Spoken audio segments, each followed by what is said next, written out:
मायावती के घर के मंदिर में भगवान के नहीं मोदी शाह की होती है पूजा। महाराष्ट्र में हिली सियासी धरती तो यूपी में खुली मायावती की चुप्पी की पोल। महाराष्ट्र में उद्धव के साथ जो हुआ और बिहार में अब जो नीतीश के साथ हो रहा है वो मायावती के साथ भी होता रह गया। इसके पीछे बस एक कदम और एक मीटिंग की कहानी है जो बताती है कि सियासत का खेल कितना जटिल और कुटिल है, जिसमें आपके पैरों के नीचे बिछी मखमली चादर कब खींच ली जाएगी आपको ही खबर नहीं होगी। इसके जीते जागते उदाहरण आपके सामने महाराष्ट्र और बिहार में हैं। आप जानते हैं कि राजनीति में डूबते जहाज की सवारी कोई नहीं करना चाहता, इसलिए कब क्या कदम उठाया जाना है और कितना बोलना है, कब तक तोलना है, ये बहुत मायने रखता है।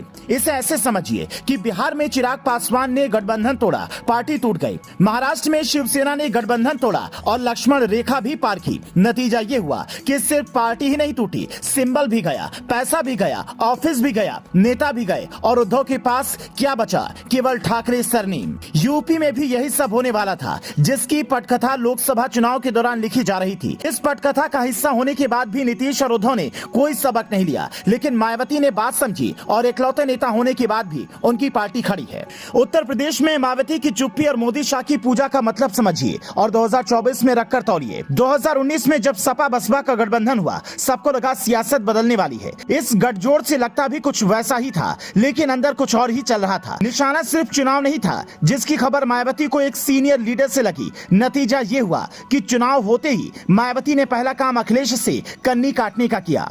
उनके तेवर ढीले पड़े और पार्टी के नेताओं को हिदायत कर दी कि कोई बयानबाजी नहीं होगी। टीवी डिबेट में प्रवक्ता भेजने शुरू करने वाली मायावती ने तुरंत फरमान जारी किया कि कोई प्रवक्ता अब टीवी पर नहीं बैठेगा। इस सब के पीछे एक बड़े ब्राह्मण नेता का दिमाग था। उसी ने बताया था कि अगर कदम नहीं खींचे तो बची कुची जमीन भी खिंच जाएगी। अब एक बार फिर बिहार चलिए और जेडीयू में चल रहे घमासान में घुसिए तो पाएंगे कि उपेंद्र कुशवाहा एक मोहरा भर हैं। नीतीश के नीचे की जमीन खिसकने वाली है। आरजेडी के विधायक ने बोल ही दिया है कि होली के बाद तेजस्वी यादव बिहार में मुख्यमंत्री बनने वाले हैं। तो सोचिए नीतीश बाबू कहाँ जाएंगे, क्या करेंगे?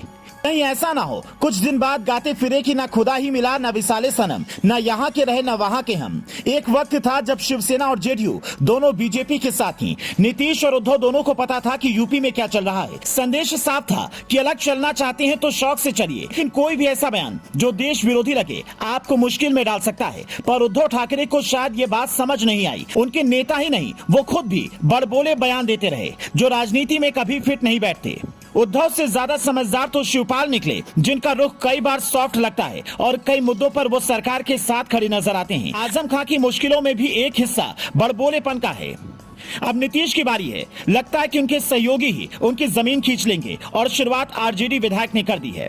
Bureau report, news flash.